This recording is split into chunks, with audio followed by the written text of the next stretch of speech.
네, 주님을 아는 것이 우리의 힘입니다. 한 주간도 평안하셨습니까? 오늘은 팀 켈러의 일과 영성 7번째 시간, 일이 탐욕의 수단으로 변질되는 내용으로 함께 나누겠습니다. 일은 하나님의 황홀한 설계였습니다. 하지만 일은 타락하여 끝없이 추락하고 말았습니다. 아무리 일해도 열매가 없고 일의 의미를 깨닫지 못하고 일은 탐욕의 수단으로 변질되어 버렸고 일이 인생의 전부가 된 시대를 우리가 살고 있습니다. 오늘은 탐욕의 수단으로 변질된 일에 대해서 좀 더 자세히 나누려고 합니다. 일은 선물로 받은 은사를 관리하는 행복한 작업입니다. 하지만 변질되어서 자존감의 허상을 세우는 신경적인 반응이 되고 말았습니다.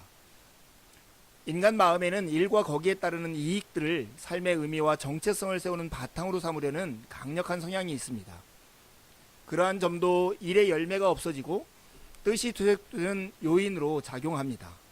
그렇게 되면 일은 더 이상 칼뱅의 말처럼 창조 질서를 조차 놀라운 역사를 빚어내고 세상에 드러내는 수단이라든지 루터가 지적했듯 이웃의 기본적인 필요를 채우면서 하나님의 섭리를 나타내는 통로로 쓰일 수가 없습니다. 대신 이웃과 자신을 구별해서 온 땅에 부각시키고 스스로 특별한 존재임을 과시하는 방편이 될 따름입니다. 일이 변질되는 과정을 또렷이 보여주는 곳이 성경 창세기 1장에서 11장입니다. 특별히 11장에 나오는 바벨탑 사건이 이것을 잘 보여주죠. 바벨의 사람들은 두 가지 방식으로 일에서 정체성을 얻으려 했습니다. 창세기 11장 3절과 4절에 보면 이렇게 말씀합니다.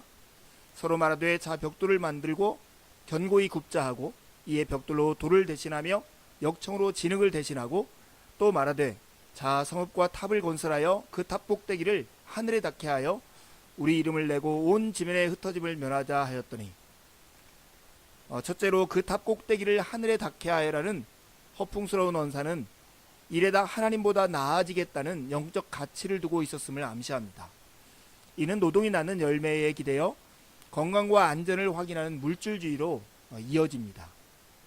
둘째로 온 지면에 흩어짐을 면하자는 말에는 거대한 집단을 이루어서 이름을 얻으려는 의도가 담겨 있습니다. 전자는 개인적인 재능과 성취라는 우상에서 정체성을 끌어내는 반면 후자는 인간 집단의 규모를 발판으로 삼고 있습니다. 일이 변질되는 과정을 뚜렷이 보여주는 바벨탑 사건은 스스로 중요한 존재가 되려는 교만한 갈망이 낳는 경쟁과 분열과 갈등을 적나라하게 보여주죠. 순전한 기독교에서 C.S. 루이스가 이렇게 말을 합니다. 교만은 본래 경쟁적이라는 점을 분명히 해두고 싶다. 본질적으로 경쟁을 추구한다는 말이다. 교만은 무언가를 소유하는 것만 가지고는 기뻐하지 않으며 옆 사람보다 더 많이 가져야 비로소 행복해야 한다. 흔히 부유하고 똑똑하고 잘생기면 콧대가 높아진다고 말하지만 실상은 다르다. 남보다 더 풍요롭고 더 명석하며 더 훤칠해 보이는 데서 뿌듯함을 느낄 따름이다. 교만은 남들과 비교해서 더 낫다는 데서 얻는 기쁨과 쾌락이 교만의 특성이죠. 이 교만한 마음은 늘 경쟁과 분열과 갈등을 낳을 수밖에 없습니다. 자신을 드러내는 데 집중하는 삶이 동료 인간들 사이에서 일치와 사랑을 빚어내기는 불가능한 노릇입니다.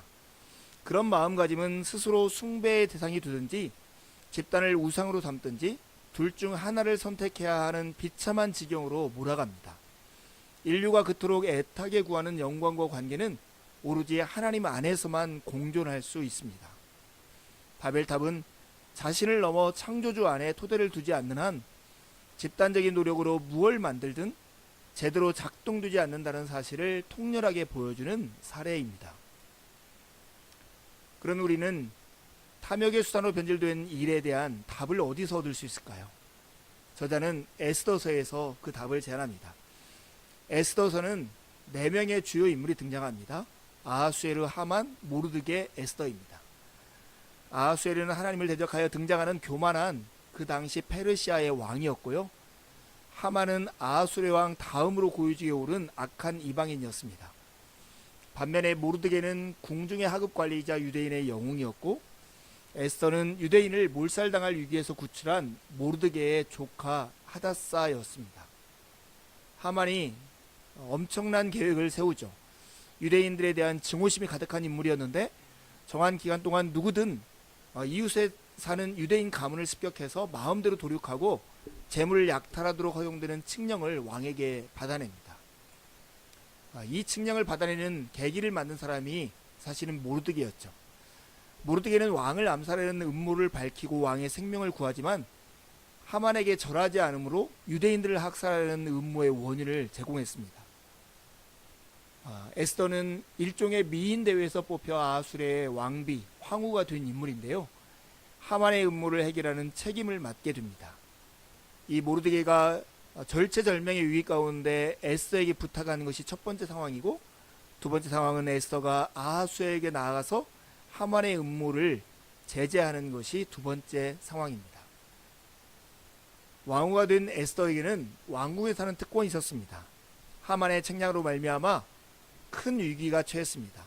유대인들에 대한 증오심이 가득한 인물이었던 하만은 정한 기간 동안 누구든 이웃에 사는 유대인 가문을 습격해서 마음대로 도륙하고 재물을 약탈하도록 허용받는 칙령을 왕에게 받아서 반포합니다. 그때 모르드게가 황후 에스더에게 제안하는 내용이 나와 있습니다. 에스더의 친척이자 유대인의 지도자인 모르드게가 궁궐에서 차지하는 지위를 활용해서 절체절명의 위기를 막아야 한다는 뜻을 황후 에스더에게 전합니다. 엄청난 부탁이었죠. 권력과 가까이 있지만 공적인 영역에 미칠 수 있는 영향력이 미미한 크리스찬에게 개인적이고 문화적인 자산을 사용해서 사회 질서를 바로잡아 달라는 요청이 들어온 것입니다. 에스더 4장 14절에서 모르드게는 이렇게 말을 해요. 내가 황후의 자리를 얻은 것이 이때를 위함이 아닌지 누가 알겠느냐. 왕국에 사는 그런 삶에는 위험이 따릅니다. 특별히 왕후에서 확보한 자리를 이웃을 위해 기꺼이 내던질 각오를 할 때 그런 위험이 직접적으로 나타납니다. 이제 하나님은 에스더에게 가진 것을 활용하라고 명령하십니다. 왕궁에서 차지하는 지위에서 정체성을 찾고 수시로 변하는 요소들을 통제할 수단을 지녔다는 사실에서 안정감을 얻고 일정한 세계까지 미치는 힘을 가졌다는 데서 존재의 의미를 구하는 건 지극히 자연스러운 일입니다. 하지만 왕궁에서 확보한 자리를 이웃을 위해서 기꺼이 내던질 각오를 하지 않는다면 결국 대궐이, 궁궐이, 왕궁이 여러분을 소유하고 말 것입니다. 여러분 자신의 경우는 어떠한지 묵상해보고 질문해 보았습니까? 현재 직장에 차지하는 지위나 위치가 은혜의 수단이라는 얘기를 들으면 펄쩍 뛰면서 아무개 학교에 들어가려고 얼마나 열심히 공부했고 학생 때는 물론이고 신입사원 시절에는 누구보다 열심히 노력했으며 동기들보다 얼마나 뛰어난 성과를 올렸는지 따위를 침에 마르도록 나열할지도 모릅니다. 하지만 잘 생각해 보십시오.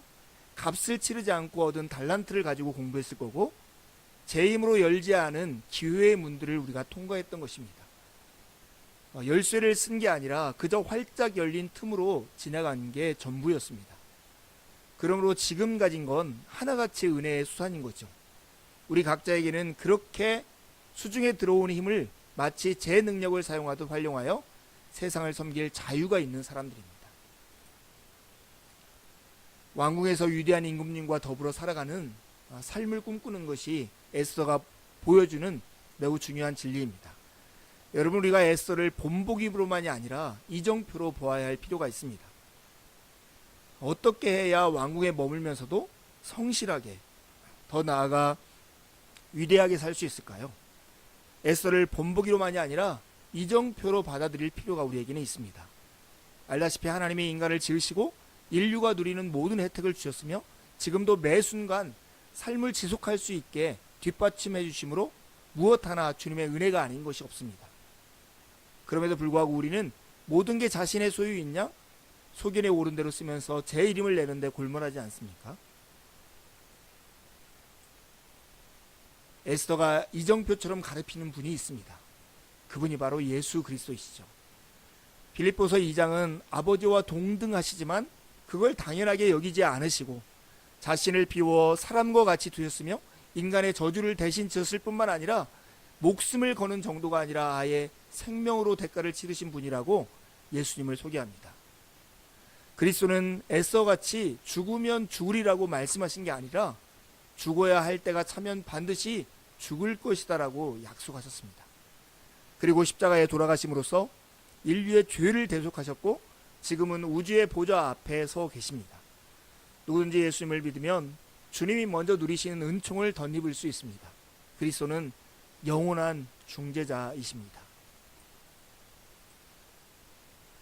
에스더를 본보기가 아닌 그리스도의 이정표로 볼 때 에스더를 단순히 본보기가 아니라 그리스도를 가리키는 화살표로 보면, 그리고 예수님을 표본이 되는 스승이 아니라 한 사람 한 사람을 위해 개인적으로 그런 일을 행하신 구세주로 인식한다면 저마다 자신이 주께 얼마나 소중한 존재인지를 알게 될 것입니다. 이러한 사실들을 깊이 묵상하면 정체성이 달라집니다. 스스로 억만금을 주고도 살 수 없는 참다운 가치를 지닌 인물임을 확신하기에 이르게 됩니다. 아이러니하게도 얼마나 큰 사랑을 받고 있는지 깨닫는 순간 우리가 하는 일도 훨씬 덜 이기적인 성향을 갖게 될 것입니다. 일이 탐욕의 수단으로 변질되지 않기 위해서는 그리스도라는 이정표를 우리가 바라봐야 하는 것입니다. 두 가지 질문을 하고 마치려 합니다. 일이 탐욕의 수단으로 변질되자 일은 어떻게 달라지고 말았습니까? 두 번째 질문입니다. 에스더를 단순히 본보기가 아니라 그리스도를 가리키는 화살표로 본다면, 그리고 예수님을 표본이 되는 스승이 아니라 한 사람 한 사람을 위해 개인적으로 그런 일을 행하신 구세주로 인식한다면 여러분의 삶에 어떤 일이 일어날까요? 한 주간도 주님의 은혜를 의지해 살고 복된 주일에 만나서 기쁨으로 주님을 함께 예배하시죠. 감사합니다.